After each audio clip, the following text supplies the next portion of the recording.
Hey everybody, welcome to Review Time with iSlip. I am iSlip, and today we're going to be taking a look at the Walmart reissue of the Transformers Generation 1, whoops, going the wrong way, Blaster. Now, you get everything you see in this box, except for the cassette that's inside there already. And it's pretty nice, very retro looking. Very, very retro looking, and very, very pleasing. I think I'm going to keep this one. I'm going to keep the box, and maybe, I don't know if I'm going to keep Blaster in here, if I'm going to put them on the shelf. Either which way, I'm happy with it. Let's see which way did I open it. Go ahead and open this up. You get a clamshell with his gun, and all of this will be tied up, but and then you get Blaster in his boombox mode. Also, you get instructions, and they're pretty nice. If I can, they popped out of the. Where did they go? Where did the instructions go? I wanted to show you the instructions because these were good instructions. They were nice. They were clear. Probably some of the best instructions I've ever seen. And they disappeared. Where'd they go? Oh, right behind them. Like, look, they're drawn. They're not overly complicated. This is good instructions. They're only miscolored to show you where you're gonna transform it. And look, you got a picture of the box art right on the front. It looks like a card. It's not, but hey. This is very G1-y, and I love this. I've wanted to get one of these for a long time. The only thing that was ever turning me off was the price, but for $29, it's not bad. Yeah, he's a nice little boombox. I wish the speakers would have been bigger, because back in my day when we had boomboxes like this that were bigger, because the boomboxes weren't this small, they were bigger. The speakers were gigantic on them. The speakers comprised most of the front of the radio. Let's bring in the Titans Return Blaster so you can see. This would have been more like a boombox at the day. Even a small boombox, which would have been narrow, would have still had speakers that would have been pretty big, you know, so you can get the boomboxy sound. Before we go any further, let's go ahead and take a look. He's got lots of decent detail. Pretty nice. There's an on-off switch right there. It doesn't work. It's molded in. He's got a tuner dial here, which is really tiny. I'm guessing that's where the earphones would have gone. The back is just kind of like that. Usually what I do is I take the weapon, and the screw pegs are just big enough to stick it in there. Stick it in there just a little bit. Not enough to cause any stretch marks, but a little bit like this. If you turn it around like this from the front, it kind of looks like an antenna. So hey, bonuses. And that's about it. And we'll bring in the Titans Returns again to take a look at the differences. This one has kind of the play buttons and stuff molded in right here. This one actually has them here. Now these don't actually work. They do, like this depresses, and then that depresses a bit, and then this is the eject button here. So it does fit the standard Cassetticons or Cassettibots. I have a ram horn that Scott, aka the Blunghole, aka Blunghole, the tapeworm of Unicron, excuse me, sent me. The only thing is it doesn't quite transform. Where is it? Oh, there it is. It doesn't transform fully. There's a problem with the back feet where they straighten out, but they don't get in a pose that would, like, I don't know if it's the feet, I think it's the legs itself. Just, they don't fold over, so You know, but he does, I do have a ram horn for him, and it does look nice next to him in robot mode. So, let's move this out of the way. Let's bring in, we'll bring in the G1 sound wave. Here we go. And, he is much bigger. Honestly, though, a Walkman would be, even a standard size Walkman would be a lot smaller than a standard size boombox. So this actually works. So it's not out of scale, at least in this mode. Yeah. So let's go ahead and get him transformed. Let's take the gun off the back first. And then you're going to take this piece here and it slides over to the right like this. And then bring these out and down. Fold these bits up here. He gets really big really fast. Fold these bits down to form the feet, and you got the bottom done. Let's raise the camera up a bit. Okay, and then what you're gonna do is you're gonna pull these bits out like so, rotate them so that they're facing forward. You're going to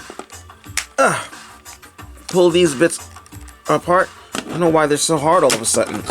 Okay, and flip these bits down for the hands. Then you're going to push this back together again, and then you can rotate the fists around, provided you got them all the way out. Oh, I've got that backwards. There we go. Fists around, and then the last thing you need to do is pull the head up and rotate it around, and there you got your G1 blaster. Now, the instructions say to leave his legs like this. Actually, you can compress them so that they are one piece. I like this better.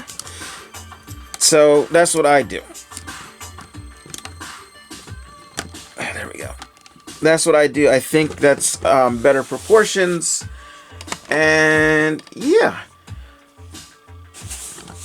So, here we have his nicey G1 face. Let's turn it this way. There we go. G1 face. He's got stickers already pre-applied. Thank you, Takara, Hasbro, whoever.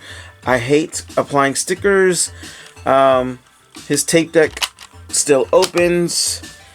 He's got a rub single on his ding dong. I'm not rubbing that. I'm sorry. It works. Just take my word for it. And yeah. He doesn't have very much in the way of articulation, as he is G1. He also does not have very much diecast, so he doesn't feel quite that heavy, but it's okay to me. His head rotates. Because of transformation, you can get him to look up. If you want to, he can't look down.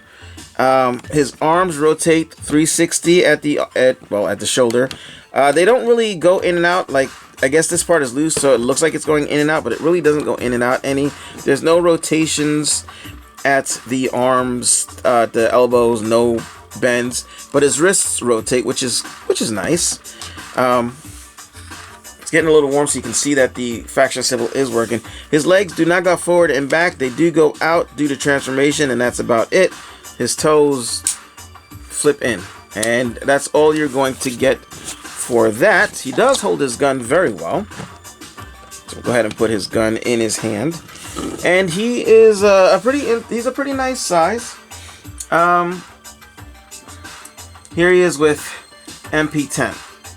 So you can see he's almost as tall as MP10 if you collapse the feet down, the knees down. If you don't collapse the knees down, let's see how tall he is. And he is roughly the same height as MP10. Actually, he's a little taller than MP10. I know it doesn't quite show. Let's see if I can get MP10 in a regular stance, but at least if you look at it shoulder to shoulder, yeah, if Blaster's head was more in scale, he'd be bigger. So let's get that. Let's go ahead and we're gonna collapse his legs back down because I do like that better. Let me get Soundwave transform. Thankfully his transformation is pretty simple, about as simple as Blaster's, although he has a little more in the way of articulation. But he is very short compared to Blaster. and that kind of sucks. Although I do have an oversized sound wave somewhere. Unless I threw them out. I hope I didn't. So if I still do, I can actually, if I decide to pose them together, and it would actually look better. Let me go ahead and get the Titans Return blaster transformed real quick. So here he is with, whoops, get him to stand properly. Can I get you to stand properly? Please. Thank you. Darn A stance. So there we go. We've got Titans Returns blaster and G1 blaster, and I mean, they look good. They both look good in their respective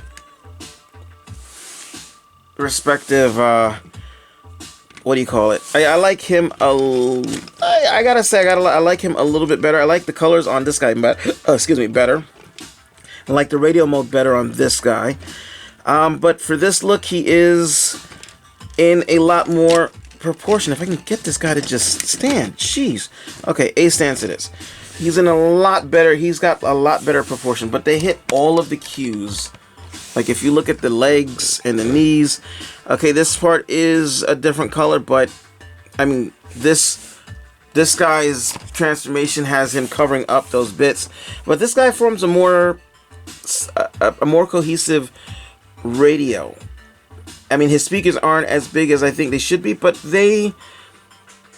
it's more cohesive, and I do like that he's got the buttons on him. I do wish that they had a G1 head, at least this guy, or if this guy could swap out his head for a G1 head, because a G1 cartoon accurate head, excuse me, I should say that. But otherwise, though, they're pretty good. Their guns are similar, like they're not quite exactly the same, although you can switch them out if you'd like to. This one is bigger and simpler looking, but this one has all the cues. It has the same scope deal. This one has an open circle. This one has a circle, but it's filled in. It's got a lot more detail. Honestly, I think I like the G1 gun better. I think it's too big. That's too big. But like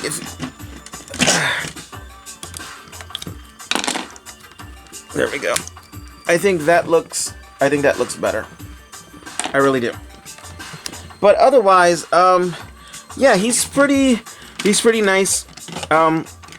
Again, he's a brick, pretty much. His arms rotate, his head rotates, and his shoulders, I should say, his shoulders rotate, his wrists rotate, and his head rotate, and that's about all you're getting out of this guy. So he is more, you can play with him if you aren't like me where you have to bend every single piece. Otherwise, he's more for display purposes, I guess. So that said, I like him a lot. I do recommend him, especially for 30 bucks. My camera's about to cut off, so thank you for watching on My Slip, and ciao.